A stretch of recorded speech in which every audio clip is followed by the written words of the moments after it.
अस्सलामुअलैकुम सज्जनों तो मित्रों, मैं तुहाडा राशिद महमूद। मेरे गुजरांवाले दे सज्जन, मेरे दोस्त, मेरे साथी असगर पहलवान ने अपना रहमानी न्यूज़ चैनल शुरू किया है। तो मैनू यकीन और उम्मीद है कि अपनी माँ बोली जबान च तुहानू बहुत सारी वैरायटी जिहड़ी वो इस चैनल पर देखने को मिलेगी।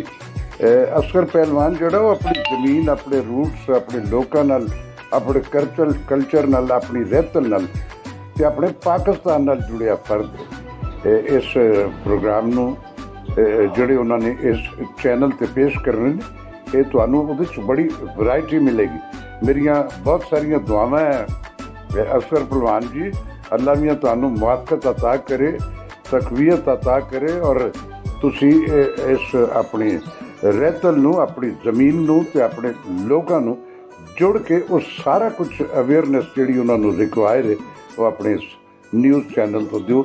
जिंदे वसते रहो, सलामत रहो।